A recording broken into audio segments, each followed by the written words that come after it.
سفیر ہے یہ، بدر منیر ہے یہ، روشن دماغ ہے یہ، روشن ضمیر ہے یہ، ان کی وفا۔ حضرت ابو الحسن خرقانی رحمۃ اللہ علیہ بہت بڑے اللہ والے ہیں، لیکن ان کی ایک آزمائش تھی کہ ان کے گھر میں بیوی بڑی تیز ترار تھی۔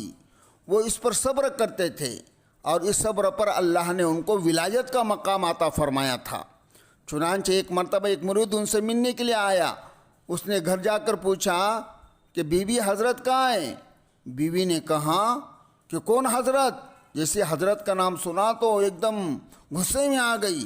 کہاں کے حضرت؟ اس نے کہا کہ جی میں ان سے ملنے کے لیے بہت دور سے آیا ہوں۔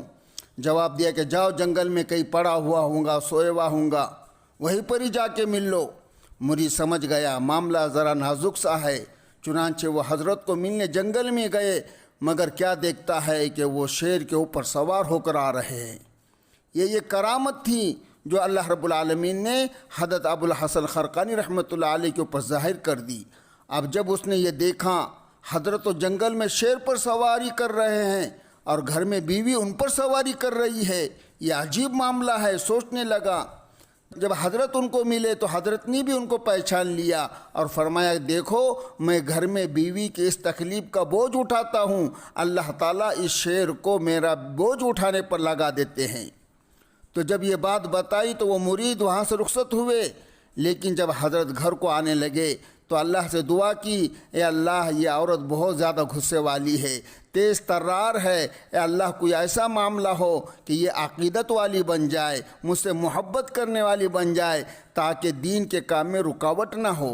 چنانچہ اللہ تعالیٰ نے ان کو یہ کرامت بخشی کہ وہ ہوا میں اڑنے لگ گئے اور اڑتے اڑتے اپنے گھر کے اوپر سے گزرے۔ جب واپس گھر آئے تو گھر میں داخل ہوتی بیوی نے استقبال کیا، بڑے بزرگ بنے پھرتے ہو اور بڑے ولی بنتے پھرتے ہو۔ ولی تو وہ تھا جسے میں نے آج ہوا میں اڑتے ہوئے دیکھا۔ حضرت نے اس کی بات سن کر کہا کہ چلو معاملہ الحمدللہ بن گیا۔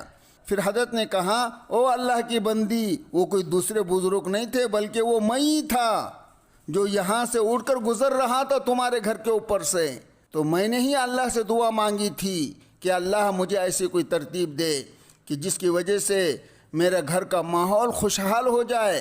جب بیوی نے یہ سنا تو تھوڑی دیر سوچ کر کہنے لگی اچھا آپ تھے؟ انہوں نے کہا ہاں میں ہی تھا۔ کہنے لگی میں بھی سوچ رہی تھی کہ ٹیڑھا ٹیڑھا کیوں اڑ رہے ہیں، آپ سوچئے گھر کیوں کر آباد ہو، لہذا منفی سوچ سے بچنے کی کوشش کرے اور مثبت سوچ رکھے۔ ایک بزرگ نے ایک واقعہ لکھا ہے کہ ایک آدمی کی بیوی سے غلطی ہو گئی، اتنا بڑا نقصان تھا اگر وہ چاہتا تو اسے طلاق دے دیتا کیونکہ وہ حق بجانب تھا، لیکن اس نے اسے اللہ کی بندی سمجھ کر معاف کر دیا۔ کچھ عرصے کے بعد اس کی وفات ہو گئی۔ کسی نے اسے خواب میں دیکھا تو اس سے پوچھا سناؤ بھائی آگے کیا بنا؟ کہنے لگا بس اللہ تعالیٰ نے مجھ پر مہربانی فرما دی اور میرے گناہوں کو معاف کر دیا۔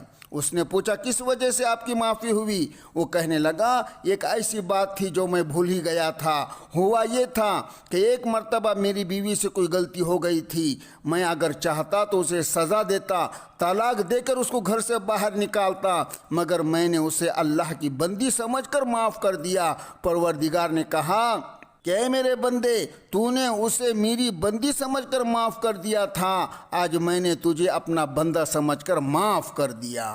چنانچہ ایک آدمی کے بارے میں لکھا ہے کہ اس کی بیوی بے عقل سی تھی، یعنی غلطیاں ہی غلطیاں کرتی تھی ہمیشہ، کبھی کوئی نقصان کبھی کوئی نقصان۔ غصہ تو اس آدمی کو بہت آتا، لیکن سوچتا اگر میں نے اسے طلاق دے دی تو یہ بیچاری تو پریشان ہو جائیں گی، پھر کون اسے لیں گا، کون سنبھالیں گا، چلو اس کی زندگی بھی گزر جائیں گی اور میرا بھی وقت گزر جائے گا، لہٰذا اس کی غلطیوں کو معاف کر دیتا تھا کہ کوئی بات نہیں اللہ کی بندی ہے، اسی حال میں زندگی گزار دی، حتیٰ کہ اس کی وفات ہو گئی۔ مرنے کے بعد کسی نے خواب میں دیکھا تو پوچھا سنائیے کیا گزرا آپ کے ساتھ، کیا معاملہ بنا؟ کہنے لگا مجھے اللہ رب العزت کے حضور پیش کیا گیا، اللہ رب العزت نے فرمایا میرے بندے تو اپنی بیوی کو میری بندی سمجھ کر معاف کیا کرتا تھا، جا آج میں نے بھی اپنا بندہ سمجھ کر تجھے معاف کر دیا۔